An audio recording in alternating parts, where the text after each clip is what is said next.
Chers amis,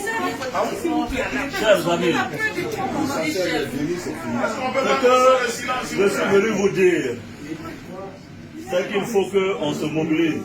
Je sais que parmi vous, certains quelquefois disent « Ah, mais le leader a dit que Ouattara ne sera plus président. Le leader a dit qu'il n'y aura pas d'élection. Mais s'il y a élection, ça va être la honte pour nous. » Bon, quand moi j'ai dit qu'il n'y a pas d'élection là, quand j'ai dit qu'il n'y a pas d'élection le 31, pourquoi vous êtes inquiets?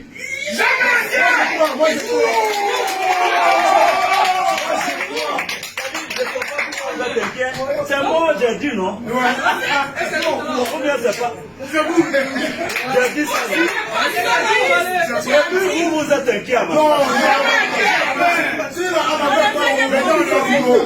j'ai dit, je vous dis à vous, ceux qui n'ont pas encore bien compris, je dis, Ouattara n'est pas le prochain président de la République.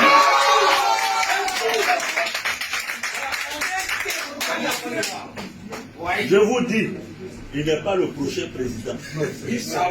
Donc, vous, ce que vous devez faire, il faut mobiliser les populations sur le terrain. Bon, quelqu'un m'a dit, oui, mais Guillaume, même s'il y a 2 personnes qui votent, Ouattara va s'autoproclamer. J'ai dit, mais s'il s'autoproclame, on ne va pas le reconnaître comme président. C'est tout. Il sera président de ces 2 personnes-là, mais pas le président de la Côte d'Ivoire. Parce que nous, opposition, nous allons nous organiser avec les Nations Unies et tout le monde pour enclencher un processus électoral démocratique, transparent, inclusif, qui permettra au peuple seul souverain de Côte d'Ivoire de choisir le président qu'il faut à la Côte d'Ivoire. Moi, je vous dis une chose. Les gens, j'entends certaines choses, ah oui, Guillaume, non. Moi là, ça dit que moi là, je ne me bats pas forcément pour que, dès qu'Alassane tombe et je suis président, c'est pas ça qui m'intéresse. Je ne suis pas un omnibulé du pouvoir. Je n'ai aucune obsession. Je me bats pour que la Côte d'Ivoire... Si c'est le pouvoir que je voulais, Alassane n'aurait jamais été président de la République de France. Le jour où on a arrêté Gbagbo, aussi bien Gbagbo, Bédié, ils étaient sous ma sécurité. J'aurais pu prendre le pouvoir. Ce n'est pas ça qui m'intéresse. Ce n'est pas ça qui m'intéresse. Je vous le dis, ce n'est pas ça qui m'intéresse. Moi là, ceux qui me connaissent et qui m'ont connu à l'université, je suis contre les présidences à vie, ce n'est pas aujourd'hui. Quand j'étais à l'université, demandez à Laurent Gbagbo, j'ai fait mon premier mandat à la tête de la FESI. Quand il m'a demandé de faire un second mandat, j'ai dit non. Je suis parti. Et dans ma vie, il y a mes moments de démission que j'assume. Et c'est pourquoi Ouattara, il ne me connaissait pas. C'est pourquoi il pensait que le petit poste de président de l'Assemblée, là, il allait me prendre, me traîner comme un caniche, comme les autres. J'ai dit non, je suis parti. Et j'ai assumé. Je l'ai entendu dire qu'il va me donner la prison à perpétuité. J'ai lu ça ce matin. Vraiment, je ne sais pas si... Bon, je n'ai pas utilisé de mots après avoir dit Guillaume Soro utilise des mots.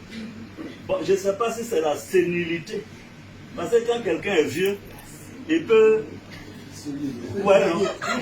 Voilà. Sinon, comme Alassane n'est jamais allé en prison, c'est pas dans sa bouche là. Prison là, c'est facile. Mais Dieu inscrit dans le destin de chacun. J'espère que Dieu inscrit dans son destin prison. Il va aller s'asseoir là-bas, il va voir ce que c'est. Donc, moi je vous dis, il faut qu'on se mobilise sur le terrain. Alassane là, pour moi, c'est fini. Maintenant, il faut que les Ivoiriens ne se trompent pas de combat. Parce que Alassane a voulu faire en sorte que toutes les autres régions de la Côte d'Ivoire s'unissent contre le Nord. Le Nord n'est pas votre ennemi. Moi, je suis du Nord. Et on dit, ah oui, les Djoulas, ce n'est pas les Djoulas qui tuent, c'est Alassane et son RIDP. Il faudra que quand Alassane parte là, on fasse la réconciliation entre nous. Qu'il n'y ait pas de nord, de sud, d'est, d'ouest, sans qu'il y ait le peuple de Côte d'Ivoire. Parce que Alassane, il fait ça là, vous savez pourquoi? Pour dire à la France et aux Nations Unies, je suis le seul à même de garantir la stabilité de la Côte d'Ivoire. Si je ne suis pas là, les ethnies vont s'entretuer. C'est ce qu'il veut leur faire passer comme message. Donc ne nous trompons pas, ne l'aidons pas dans son combat. Ne l'aidons pas dans son combat. Nous, on doit montrer que le seul problème de la Côte d'Ivoire, c'est Alassane Ouattara. Tant qu'il sera en Côte d'Ivoire, il n'y aura pas de paix, encore moins de stabilité en Côte d'Ivoire. Ça, il faut qu'on le dise, et il faut que les gens le comprennent. Il faut que l'Occident le comprenne. Il faut que les Nations Unies comprennent. Tant que Alassane est en Côte d'Ivoire, là, il n'y aura pas de paix. Voilà. Et donc, je vois, on dit Guillaume est allé à Dabou, machin, etc. Moi, j'ai besoin d'aller à Dabou. J'ai besoin d'aller à Dabou pour dire aux gens qu'on est en train de vous tuer, défendez-vous. Président, sans vous couper, toutes les populations de Dabou vous transmettent leurs affections. Voilà. Donc, ils veulent distraire les gens. Ne vous laissez pas distraire. Alassane pensait que j'allais aller dans le sens de coup d'État. Et puis il allait dire au blanc, ah oui, je vous ai dit, ce monsieur-là, c'est un putschiste éternel. Je ne suis pas allé dans ce sens-là, je l'ai dribblé. Je suis allé sur le droit où il ne m'attendait pas. Je l'ai battu de façon cinglante à 2 reprises.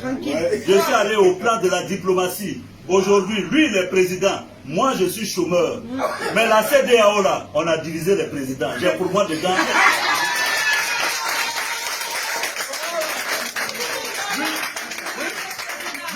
Lui, il est président de la République.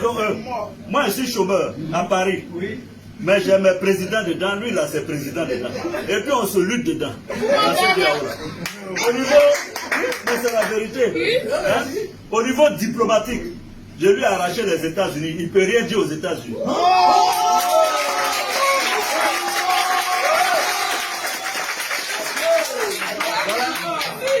Voilà. Donc, ici à Paris, on s'est battu, on s'est saisi. Moi j'ai pris Macron.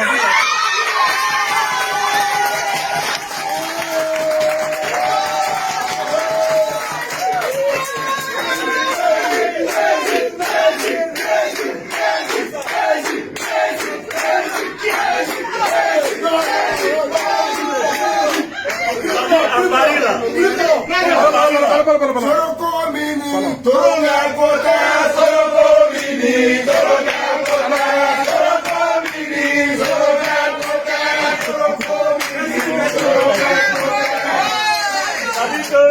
À Paris ici là, on s'est nyaga. Moi j'ai pris Macron, lui il a pris le Drian.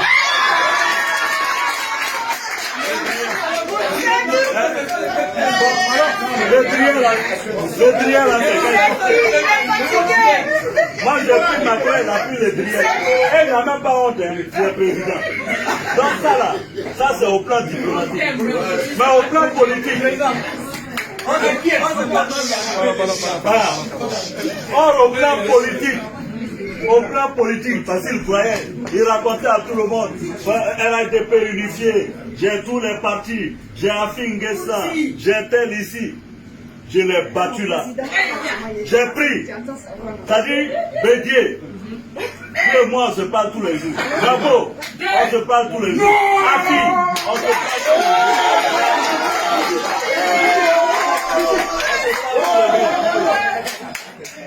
Donc au niveau politique, on a parti. Toute l'opposition est unie.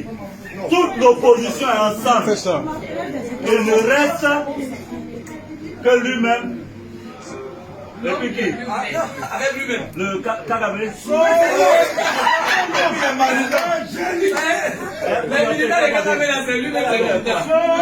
Pardon. Donc, chers amis. Donc, chers amis. Je vous demande,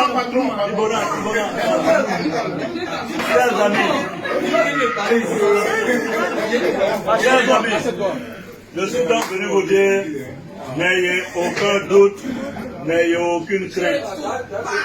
Je suis là. Et je suis là, quelquefois je me tais, parce que j'ai mes aînés. C'est eux qui doivent être au devant et honorés. Mais sachez que jamais je ne lâcherai.